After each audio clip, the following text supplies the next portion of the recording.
To Gary's Glorious Golden Nuggets. This is episode 0026. So happy to have you here. Today, we have Angel Ribo. He's known as the CEO Confidant. This gentleman has an international clientele. He's also an international TV host when you think about all that he does. He's on several talk shows where he's actually interviewing people. This gentleman is a philanthropist. He has a great sense of social responsibility. He's been an entrepreneur for years and years, and now we have the opportunity to hear from Angel. So let me welcome you, Angel. Thank you. Thank you very much for having me, Gary. It's a pleasure. It's an honor. And obviously, thank you, everybody who's listening to us today. Yes. Thank you, folks. We really appreciate you being here. I'm going to start right off, Angel. Totally. What do you wish you had known before you became an entrepreneur? To take action faster than I did. Oh my God. You know, I was so confused. It's a great question. I still remember, I will never remember, obviously. I will never forget, the first day as an entrepreneur, right? I mean, I was extremely blessed. I had a great jobs, and my company was kind enough even to put the severance package in place. And I had this outplacement company helping me in case I wanted to have another job. They already knew I wanted to become an entrepreneur. But hey, I mean, so much support and so many things, to be honest. Sometimes I think it was just counterproductive, you know, because I was always like, okay, so I have all those resources and then I have all these different options. I've done so many things and I have this route that I could go. I have this route that could provide this service, this other service. And yet, literally, I wish I had taken just one route and started like hitting hard in that direction. Definitely. That's definitely the thing that when I think back, I would have liked to know and change. And that's probably why I came out with this mantra, which is the main mantra for me and for my clients, which is taking perfect action now. Taking perfect action now. That's my main mantra. It's like, regardless of the path that you take, it's by taking it that you learn, you make mistakes, and you course correct, and you course correct, and you make mistakes and you course correct. Keep going, keep going, keep going. You know, all the things will show up while you do it. It's not that you have to be insane. It's not that you have to be blind. Obviously, you have to be listening and you have to be analyzing what's going on around you. But, you know, it's like, I remember having this conversation with the director for the accelerator of the Babson College in Boston, in the Boston area. Probably you know, guys, that Babson is the #1 consistently. They deliver the #1 entrepreneurial degree in the country, if not in the world, consistently. And she was telling me right now, and that was 5 years ago, right now, in order to make a startup disruptive, we only need $10,000, $15,000. 5 years ago, we needed $200,000, $300,000. That's why the faster you go to the market, the faster you will see what you have to do to provide a better service to your audience. So, oh my God, I wish I had known that in 2016. Thank you for asking, Gary. You know, I love that because I've always lived by the mantra myself that says anything worth doing is worth doing poorly in the beginning. You know, just keep going on it. Absolutely. And you know, you and I probably believe that there's no really such thing as failure. There's success, but there's learning experiences along the way. And there's times when your goal is not met. So when you've had those moments where the outcome wasn't what you expected it to be, what was the greatest one of those in your opinion? And what did you learn from it? Actually, probably it was when out of the blue and through a personal connection, a company, an entertainment company from Spain came to me or called me and say, hey, we are the owners of such a TV network. We are in Spain. We're going to fly to Los Angeles in a couple of weeks. We would like you to be there because we would like to make you an offer. We would like you to help us develop their business. I had no idea, absolutely no idea about their entertainment business, nothing. But I said, I mean, they were friends of friends and I had seen them, I think, once in Latin America, but they really didn't know much about their business. But anyway, there I go to Los Angeles, I meet with them, and they say, so that's what we would like to do, but you know what? We cannot pay you as much as the other clients are going to pay you. So I said, well, okay. So, you know, all right, let's see what is in here for me. And you know, when your gut feel is telling you, Angel, there's something here, you don't know what it is, but I think that you should consider this. And really, inside of me, this voice that came to me saying, You have to do this. You don't know anything, but let's keep moving forward. And I was already there. I had nothing else to do for a week. So I said, okay, I'll surrender to the unknown. Let me put it this way, Gary.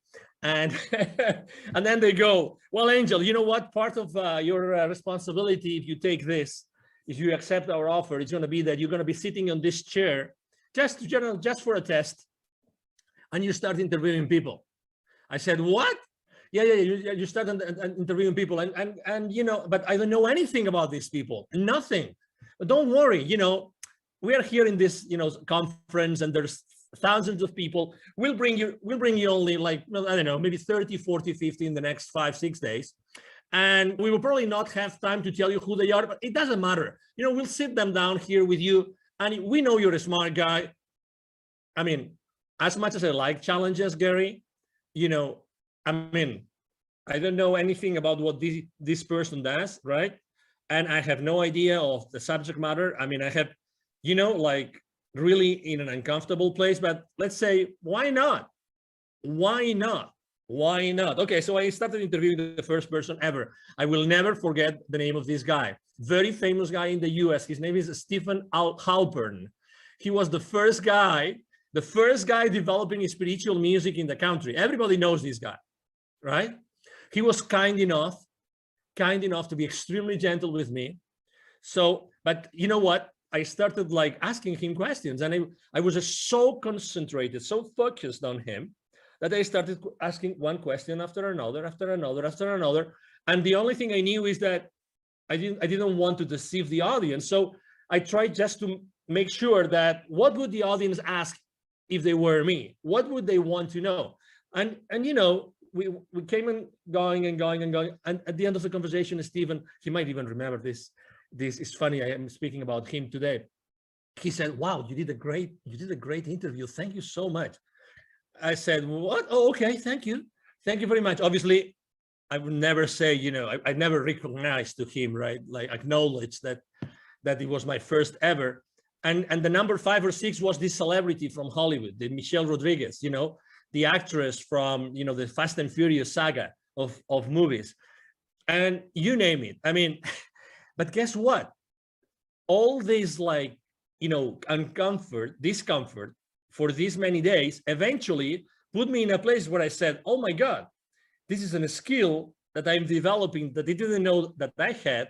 I didn't know that by being previously spokesperson for large corporations of America in other places in the world had helped me. Oh my God, I am at the other side. I'm becoming the host instead of the guest.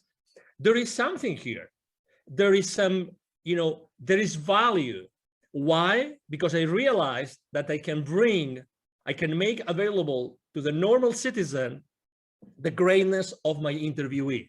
And this is priceless. This is priceless. So this is probably one of the stories that I think that I wanted to share after your question, Gary. I will tell you, Angel, what I love the most is if the audience is sitting here and they haven't been pelted by your golden nuggets, they're not listening. I mean, it's just one after another. It's like a machine gun going off. Boom, boom, boom. Thank you. Thank you. I love it. So what advice would you give somebody who's saying, okay, I want to be an entrepreneur, but what do you suggest? What would you say to them? Yes, you know, I think that we live in a very important moment in history. Obviously, it's now March 2021. In the upcoming weeks or months, this will be, this interview will be published.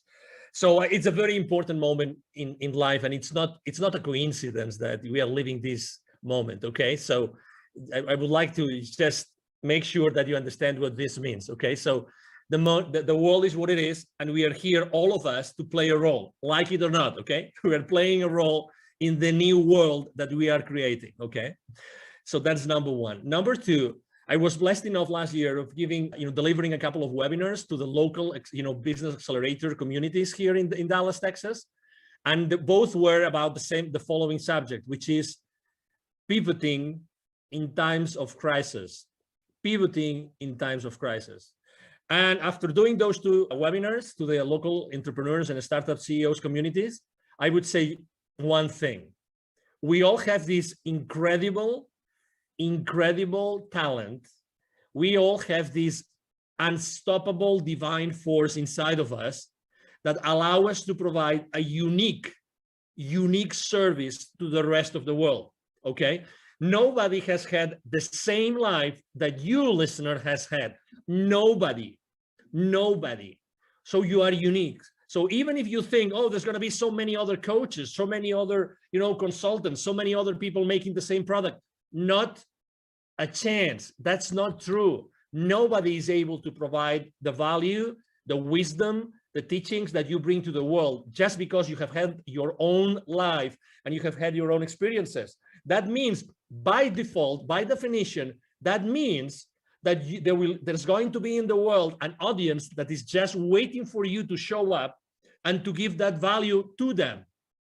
So when I was telling these guys, going back to the story of the webinars here about, pivoting in times of crisis, there's four things that I would like to tell you. Number one, you already know that you have passions, that, there's something that you are enthusiastic about. Number two, there's always friends of you or relatives or colleagues that tell you you are an expert on something. You always come to you for something. Number three, the market is always going to need what you are willing to share with them, as I said before. And number four, and that's the only question maybe you have to ask, is the market willing to pay for it? Yes or no? If the answer is yes, and 95% of the occasions, yes, the answer is yes, then you have a business. So again, don't be fearful. I know you are on the fence, and I just answered a question saying, what was the main mistake I made is being on the fence for too long, right? So I know you are on the fence, but at the same time, know that there's people out there waiting for your message, and they will never go, and they will never move hiring someone or paying for someone's services unless you show up and they resonate with you. They're waiting for you there. That's why I think, sometimes people, I remember when I was training salespeople, I've trained literally hundreds of salespeople, and I remember training them. And in the first training session, most of the people would tell me, hey, sir, hey, Angel, but what happens if I run out of leads? If I run out of leads, how am I going to make my quota? I would always tell them the same thing, always, to all of them. Okay, so whenever you run out of leads, please come to me, and I will give you another list of 1,000 additional leads that you can call onto. What I'm trying to say is that we have those limiting beliefs that we think that we are limited, we are in a box, and we are competing against the rest of the world, when everybody knows already that the wealth is in the follow-up, that nobody follows up. So there's always wealth for everybody. There's always, services that you can provide and people that will pay for you. It's collaboration that we have not been taught. That's why we are being taught all the time about competition, but the reality is that there's wealth for everybody. And if we learn to collaborate as opposed to compete, you will feel much more comfortable, and we will all make a nice living. All of us, no exception. I fully agree. And I thank you so much. Again, I hope you guys got another dump truck to fill up, because this guy is just going to give you golden nugget after golden nugget. So let's just talk about resources. Now, resources can be people, books, relations, etc. Can you just name three that have really influenced you in your entrepreneurial pursuits? Yes, I would say number one, when I was in corporate America and I was in charge of, let's say, business development for many different areas in the world, I was very lucky because regardless of my own sales team, I was always working in what is called like indirect sales models. Indirect sales models means that the companies I was working with, we were going to the market and selling through resellers, through partners, and this kind of, intermediaries, let's put it this way. That was a great blessing. Why? Because I became the most trusted advisor of all those companies. Guess what? The leaders of those companies and the different employees, they were pure entrepreneurs. They started their companies small, and they wanted to thrive, and they wanted to make a lot of money out of the margins that we were giving as the vendor, right? So that's the number one thing. Resources, people that I always was working with, and I was always working with partners. That's why I talk about collaboration all the time.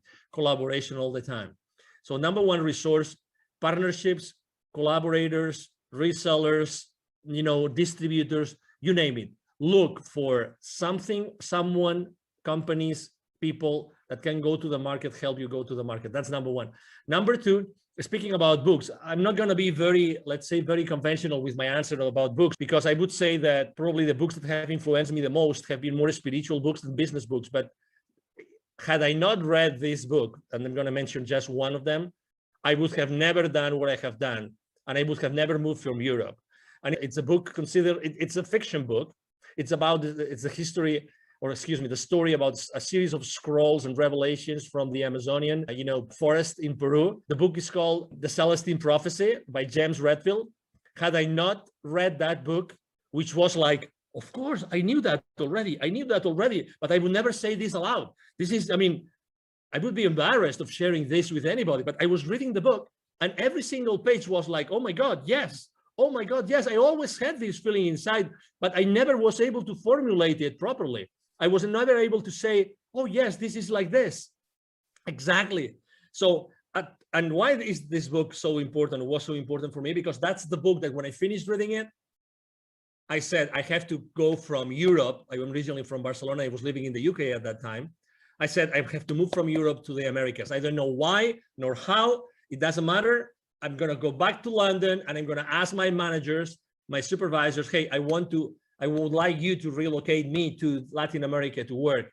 I don't know why, I just want to go, right? And they told me, no, you're crazy. Why would you go from this, amazing job in this amazing country, making so much money, to a third world country? You are insane. But anyway, I took my chances and I did it, and I'm glad I did it. And that's the second resource, right? And the third resource, it was going to an event. And I go to a lot of events, but this event really changed me. And although I burned my feet and that event, and now I'm giving you a clue that what event I went, and and nobody burns their feet, only the ones who are not engaged. And I was one of them. Okay, I don't mind saying it and sharing it with the world. I went to a Tony Robbins event and I burned my BLOODY feet. Okay. So, but guess what? I think that was part of the experience, and obviously it was meant to happen, right? I remember there was so many, you're talking about nuggets. Tony Robbins, obviously, he's, as you know, he's been the coach for the most influential people in the planet. Okay. So what he knows, probably only a handful of people know in the planet. Okay.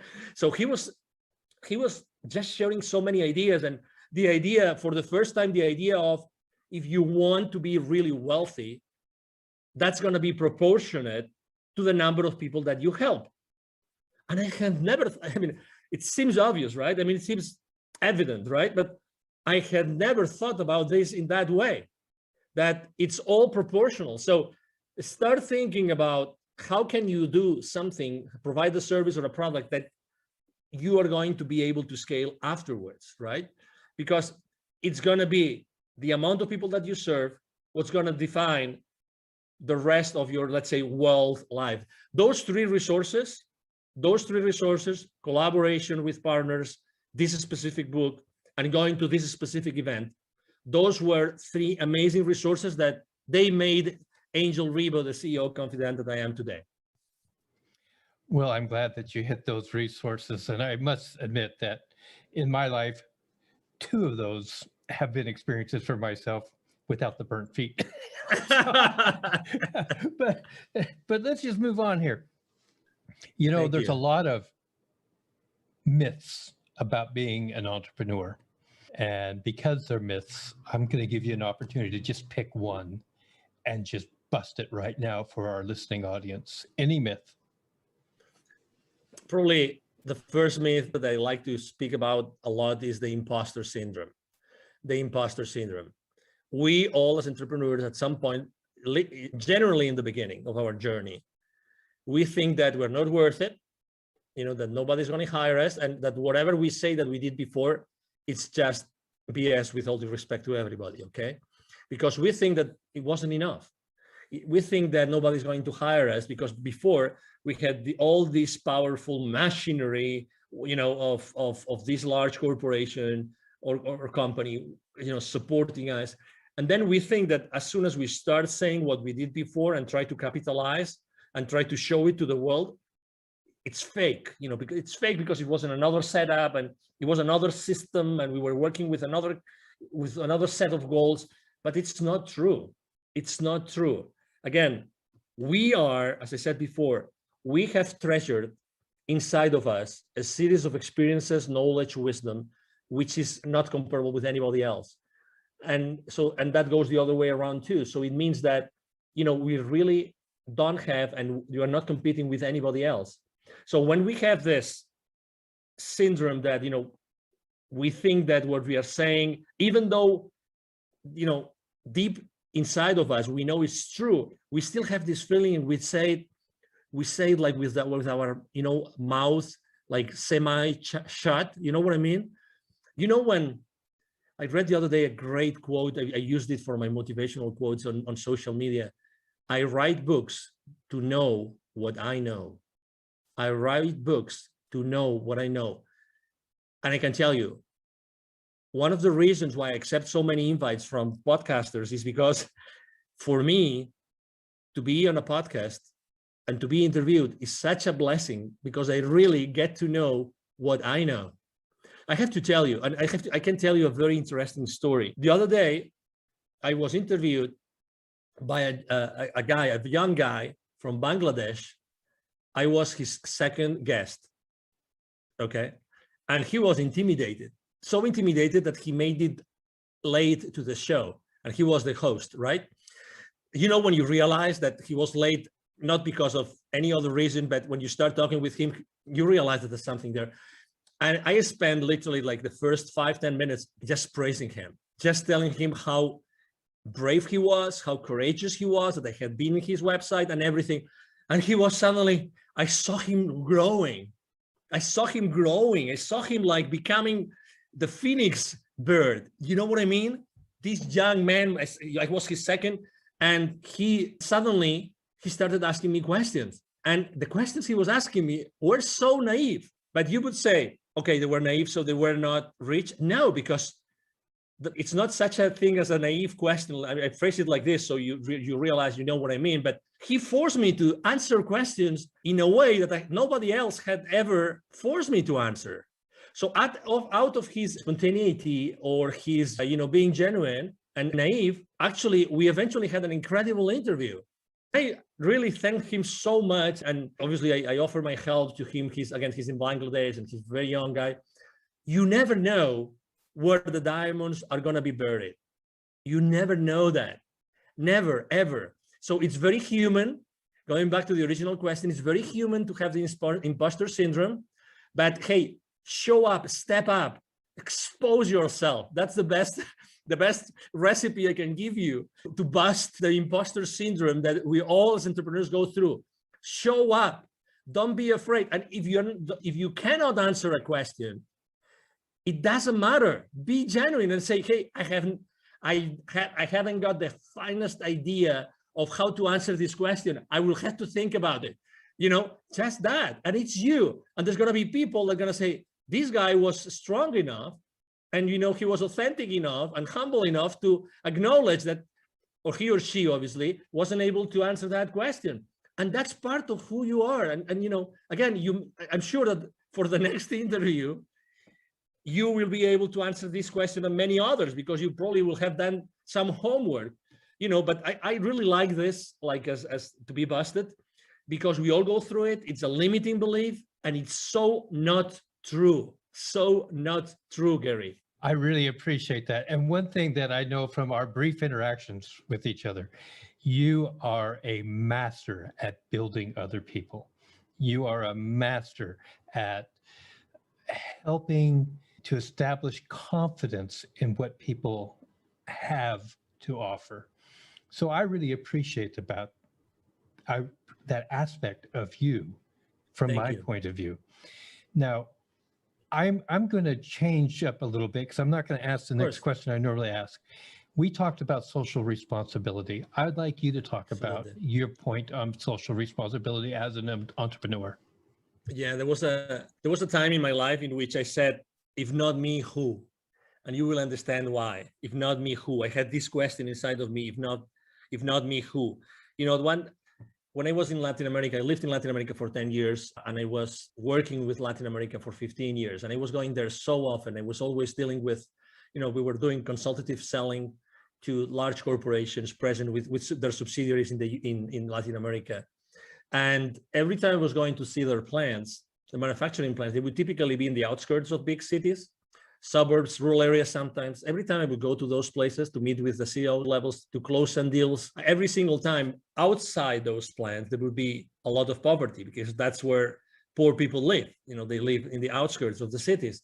And every time I would go to those places with my rental car, they would ask me, hey, senor, would you like to buy some gum from me, some candy, a bottle of water? Can we keep your car safe while you are inside? So I was always interacting with kids, always was interacting with kids. And it reached some point before leaving, and actually that was one of the reasons why I left corporate America, in which one day I had this incredible experience in which I saw very clearly that I had this connection, this continuous, possibility to talk to the top guys in the continent, and at the same time being able to see so much poverty. And I saw very clearly, if I'm not the one connecting those two dots, who's going to do it? Who is more? Who can show more, like the experience reaching out to the top and being able to deliver to the bottom through my entrepreneurial career? And I can teach entrepreneurship to these kids in need in Latin America. That was the aha moment. That was, and again, it came very, it was an impactful moment in my life, but I was, one of the saddest things in life is that we become, how is that, too familiar with the misery. We become too familiar with problems that we don't pay attention to. And the more they show up, the more insensitive we become. We become insensitive to people that are really in depth, in deep problems. And let me tell you an example. Just in Latin America, there's 170 million kids in 2012, according to UNICEF. 81 million kids live in poverty in Latin America. 81 millions. Okay, so the population of the US is 350 million roughly. 81 million kids in Latin America live in conditions of poverty. 22 million don't have drinking water at home. 22 million. And that was from 2012. I can't imagine now, after everything that's going on in the world, I can't imagine. So that's why in 2015, after I had this experience, we gathered a team. I'm the co-founder of Wisdom for Kids. And what we do is we help underprivileged kids in Latin America become entrepreneurs using the local resources. And you see, it's like, Gary, it's like for my entire life, I was preparing for this. Isn't it crazy? It's like I had learned all this entrepreneurial stuff and connecting to all these people and knowing how to reach out to them, blah, blah, blah. All this, like, there was a plan behind it. Someone had been working on that plan for me to be able eventually to do that. That's why I was asking myself, as I said in the beginning, if not me, who? Who's going to do this if it's not me? Who is more, prepared to do this? And I felt immediately, the responsibility in a good way, because going to Latin America and teaching kids entrepreneurship is just a blast. It's a big blessing, as you can imagine, Gary. I just am so overwhelmed with the things you've just talked about. Thank you. This is why I love doing what I do when I get to talk to people like this. How can people contact you? Thank you. So I'm very active on social media. I'm blessed with having a great team that helped me do that. Otherwise, I wouldn't be able to do it. I thank my team every single day. I am the most active network I am on social media outlet is LinkedIn, the professional network. You can message me there and you will see me there. Angel Ribo, Ribo spelled like R-I-B-O for the ones that don't see the video of this interview. My brand is the CEO Confidant. And I'm going to give you also my direct email address. Either my team or myself, we answer all the emails we receive every single day. It's very easy. The email address is extremely easy. Angel, as in heaven, A-N-G-E-L, @angelribo.com. My last name is Ribo, R-I-B as in boy, O. So my email address again is angel@angelribo.com. You can reach me there, and it will be a pleasure for me to interact with you and engage in a conversation. Ladies and gentlemen, we'll have all that information in the show notes. So if you're driving, continue driving. Don't try to pull over to the side of the road and try to write it all down now. So yeah, just go ahead. Now, Angel, I always give every guest 2 uninterrupted minutes. to right. say whatever's on their heart, whatever they want to say at this moment. So your 2 minutes start now. I believe that the last 12 months have been really probably the most challenging, months in our lives, right? Maybe the people that were when they were young, they were maybe in a war, maybe that those were the most challenging for them. But regardless, I think that those 12 months have taught us something which is extremely important for all of us, which is connection. Connection. I've been consistently posting for the last 12 months about building bridges. Why? Because I've seen in so many outlets, in so many instances, face-to-face or online, people disconnecting, unconnecting. We've never needed, as humanity, more connection than today. Never. You can, and you have the possibility of connecting people every single day with your wisdom, with who you are. Try to reconnect, try to rebuild the bridges. If you burned any bridge for the last 12 months, you have this divine force, which is, inside of you and nobody can take away from you. Use that force inside of you to rebuild those bridges. Really you can make a difference just with who you are today and with what you do every single day. Try to do that purposely. Try to have an intention every single time, every single morning that you wake up, when you wake up, and when you go out, and when you start talking with someone over Zoom. Try to build a connection. Try to create a connection. Make it an intention, because we all need it. This is happening really because of something. There's some reason behind, all the fear and all the challenges. And the reason why this is happening is that because we have to become more aware of what we really can do as humans. I see this every single day. Thank you, Gary, very much for allowing me to be here. You are right. When I work with someone, I really make sure that they understand their own potential. That's my main goal with everybody I work with. To make them understand their absolutely incredible potential. And, it's been a pleasure to be here with you today. And thank you for allowing me to maybe share some nuggets with you. And obviously, I feel so honored to be here, and anything I can do for you and for your audience, it will be a pleasure to do it, Gary. Thank you so much, Angel.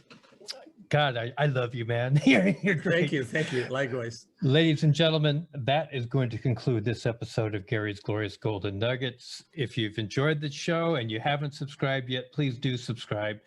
If you would like to share this with somebody, please do. Help our audience to grow. Angel, you are a gold mine. Thank you so much. Thank you so much for your time.